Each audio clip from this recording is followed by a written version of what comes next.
Bonjour tout le monde et bienvenue dans la forteresse de solitude. Aujourd'hui, nouvelle vidéo pour vous parler de New Justice, le volume 2 de New Justice qui est sorti là début juillet. Normalement la vidéo sort en juillet.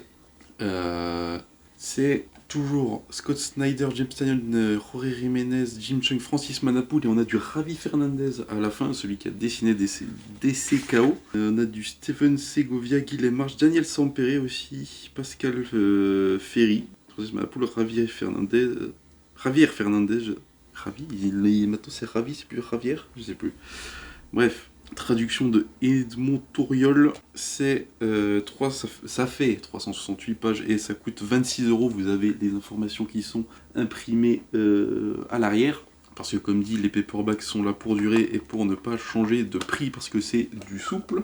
C'est la deuxième partie. Dedans, on a les épisodes du coup de Justice League 13 à 25 et le Justice League Annual 1 de Scott Snyder, etc. La couverture vous spoil carrément l'affrontement qu'il y aura à la fin parce que l'arc en 6 est à la fin du tome. Parce que entre temps, on a plein de trucs. On a tout ça, on a le gros arc à la fin avec le message qui, spoiler, amène à Doumoire, parce que Doumoire c'est la fin, parce que ça ce n'est pas la fin de New Justice, enfin c'est la fin de New Justice, mais la fin de la Justice League de Snyder c'est dans Doumoire, qui sortira en paperback en décembre, novembre-décembre, qui sort en fin d'année, qui a été annoncé là pendant les dernières vagues d'annonces d'Urban. Mais du coup, vous avez la table des matières, si vous voulez lire un peu ce qu'il y a, je vais essayer de ne pas vous cacher ça. Et donc, pour l'histoire, ça va être assez compliqué, oui et non, puisque je vais faire les trucs un peu un par un, enfin un par un. Il y a des segmentations quand même d'histoire, mais bref. On ouvre le tome avec du coup Interlude, la Légion Fatale, où ça va être une histoire très simple. Du coup, c'est scénarisé par James Tynion et dessiné par Guilhem March, où en fait le Joker va faire un coup tordu à Lex Luthor et à la Légion Fatale. Et voilà, c'est un interlude, c'est une... voilà, si vous voulez voir du Guilhem March, je trouve que là c'est plus beau que ce qu'il a fait dans le Wonder Woman de Tom King. Et ça c'est moins beau que ce qu'il avait dessiné dans le Catwoman New 52 que j'avais lu juste les 2 premiers tomes. Ensuite on a quoi? On a la première histoire en 3 parties, qui est scénarisé par Scott Snyder et James Tynion, dessiné par Jim Cheung et Stephen Segovia, qui s'appelle Les Évadés d'Oakworld, où on va se rendre sur, du coup, c'est sur Tanagar Prime, où il y aura sur la planète John Stewart, le limier martien, et Hawkgirl, qui vont se rendre sur la planète, etc., et qui vont rencontrer Shaira Hall, qui est en fait une des personnalités, une des réincarnations de Kendra Saunders, de Hawkgirl, mais dans le passé, qui est une ancienne réincarnation de Kendra, plutôt. Voilà, vu que Hawkgirl en fait est une réincarnation permanente de personne en personne, et du coup la Hawkgirl actuelle s'appelle Kendra Saunders, qui a été créée en 2001 dans les JSA Chronicles, et il faudra que je vous fasse une vidéo là-dessus aussi. Peut-être parce que le JSA Chronicles sort en 2027 le prochain, donc voilà. Du coup, il se retrouve sur Tanagar Prime et il va y avoir des rapprochements entre John et Kendra notamment, et ils vont découvrir qu'il y a quelque chose qui tourne pas rond parce que tout simplement la Shaira est pas claire, et en même temps sur Terre il y a tout un truc avec ce personnage là que je sais plus comment il s'appelle.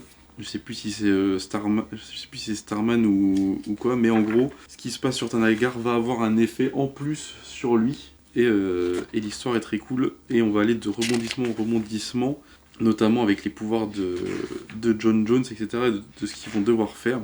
On a sachant que les pages d'ouverture sont de Jim Cheung et tout le reste du numéro, dans ce qui se passe au milieu, c'est Stephen Segovia, et généralement les pages de fin, de conclusion, c'est de Jim Cheung qui dessine les conclusions. Genre là, vous avez hop, ça c'est du Segovia, et hop, on termine sur du Jim Cheung. Et pareil, je crois qu'il n'y a que le numéro 3 où on commence directement avec du Stephen Segovia, et après on finit à la fin du numéro avec du Jim Cheung pour montrer les dessins. Jim Cheung, les dessins sont magnifiques. Je l'avais découvert sur les Avengers de Dickman. Du coup, ça date de 2018. Et il est passé chez DC et il y est toujours. vu qu'il a fait avec Jeff Loeb Batman Silence The Truth, là, avec Wonder Woman, bref. Ensuite, on a Retour au mur source, qui est toujours de Snyder et James Tynion, dessiné cette fois par Daniel Sampere, un Daniel Sampere qui est assez différent de celui qu'on connaît graphiquement maintenant, mais qui fait du très bon travail, même si on voit que ça devait être son premier travail chez DC, mais ça fait le taf. Et en gros, ils reviennent au mur source parce que c'est la merde comme d'hab, et il va se passer des trucs avec Cowgirl, avec ses ailes, etc. Je vais pas trop en dire pour pas vous spoiler. Ensuite, on a, je crois justement, ça c'est l'annual du coup. C'est assez long, mais c'est très très cool. Et on va avoir des révélations sur qui a créé le multivers, etc. Et ce qui va avoir une énorme influence sur la dernière partie, sur les six derniers numéros. Ensuite, on a un numéro de Scott Snyder et Jim Cheung qui s'appelle Ancienne frontière entre Martian Manhunter et Lex Luthor, qui vont se retrouver sur Mars après les révélations qu'il y a eu dans les numéros précédents, et qui vont aussi raconter des trucs assez cool, notamment que le limier martien avait rencontré un ghost quand il était petit, etc., qui faisait des expériences, et que il y a un plot twist, mais je vais pas vous le dire, parce que c'est très très cool. Là justement on voit du coup le limier martien du coup quand il était petit, quand il était retenu, je crois que c'était les Labo Stars, avec du coup ce petit Alex qui lui parle. Le numéro est très très cool. C'est quand vous fermez le tome, c'est la partie où vous avez que les pages blanches. Ça c'est le numéro de Jim Cheung et Scott Snyder. Tac. Ensuite on a quoi? On a Interlude, la revanche de Brainiac, où Luthor et Brainiac vont pas s'affronter, mais c'est un interlude. Hein. Je crois que c'est à moitié important pour l'histoire, mais c'est toujours très cool. J'ai pas dit c'est qui je crois que c'est James Tynion du coup interlude James Tynion, et c'est Pascal Ferry qui dessine. Les dessins c'est un peu je veux dire un peu carton. On sent que c'est du digital, du numérique plutôt, mais ça fait le taf au niveau des dessins. Et ensuite on arrive sur la première partie, le premier chapitre qui s'appelle le premier chapitre de la 6ème dimension, qui du coup l'arc l'histoire en 6 numéros avec. On a 3 numéros, une interlude, 3 numéros et les backups à la fin du numéro 25 de Justice League en VO, qui est le setup pour ce qui va se passer dans 12 mois. Mais en gros, alors déjà c'est Jorge Jiménez, donc c'est Scott Snyder, Jorge Jiménez qui fait du scénario aussi, mais qui est principalement au dessin. Et la couleur de Alejandro Sanchez, qui maintenant colorise à peu près quasiment tous les trucs de Dan Mora et de Jorge Jiménez. On a tout simplement la Justice League du coup qui va se mettre au travail et va invoquer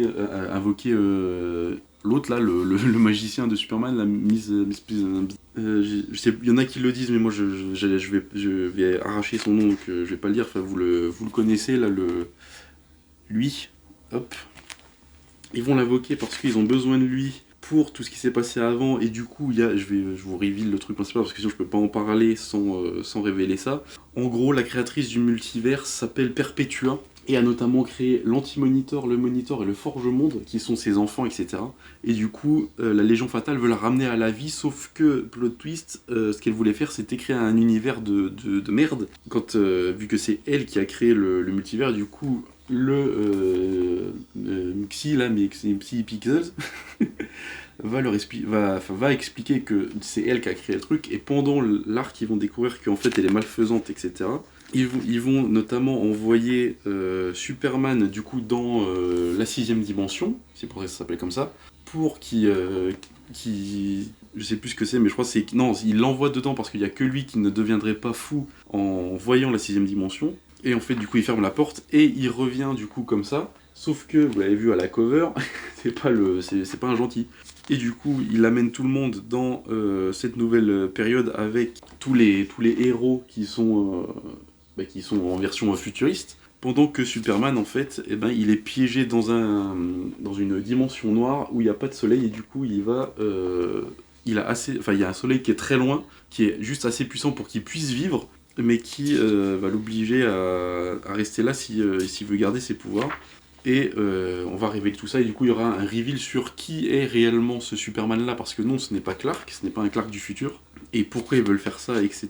Et il y aura plein d'applications, sachant que sur Terre on a simplement gardé Mera Du coup, Mixi machin là, et Starman, on va l'appeler, vu qu'il a une étoile sur le, sur le torse. Et ça va être un peu comme dans DCKO, quand Batman est dans l'autre univers en mode utopique. Bah là c'est pareil, genre chaque héros voit, par exemple là c'est Gotham qui est hyper lumineuse et tout, puis Batman est un peu sceptique.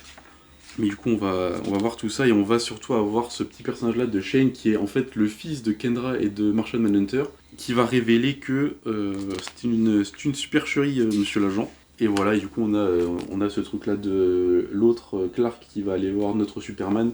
Et du coup l'histoire est vraiment très cool, et il y a une planche en particulier de Rory Jiménez qui est incroyable, qui est dans le dernier numéro. Ça spoil rien, c'est juste une planche qui est giga belle. Mais alors ça en plus c'est une cover, mais cette planche là, voilà, c'est le fond de la miniature, mais elle est beaucoup trop belle. Et en plus c'est extrêmement significatif dans ce qui se passe dans l'histoire. Mais bref, ce Justice League est vraiment trop bien. Moi je vous conseille de le lire. Si vous avez les tomes en cartonné, bah, peut-être lisez-le pour vous refaire une idée, mais c'est vraiment très très cool. Si vous les avez pas, foncez sur les paperbacks. Il y a la fin avec Doumoire, oui c'est Doumoire, qui arrive en décembre, pour fin d'année. Ouais, c'est Doumoire. Du coup on a Doumoire qui arrive en fin d'année pour conclure tout ça, sachant que tout ça, en fait ça part de Batman Metal, de Scott Snyder. En fait je crois qu'il y avait une frise de lecture sur Excalibur, où en fait c'est les 3 tomes de Batman Metal, je crois ensuite c'est No Justice, New Justice, Doumoire, et je crois qu'il y a Death Metal par là, mais Death Metal on le compte pas parce que c'est un peu à chier je crois. Mais du coup on va me prêter les Batman Metal et le No Justice pour que je lise ce qui s'est passé avant. Parce qu'il y a dans le tome 1, moins dans celui-là, mais dans le tome 1, il y a beaucoup de références à lire dans Batman Metal, etc. Ou dans No Justice, je crois il y a quelques références à No Justice dans celui-là, mais aussi dans le tome 1. Mais voilà, c'est super cool, moi je vous encourage à lire ça, c'est du bon Scott Snyder. Si vous aimez Scott Snyder, bah, lisez ça. Si vous aimez Rory Jiménez, lisez ça aussi, même s'il est présent que pour les 6 derniers numéros. Et moi je vous donne rendez-vous pour Doumoire à la fin de l'année, n'oubliez jamais de lire sans concession. Ciao.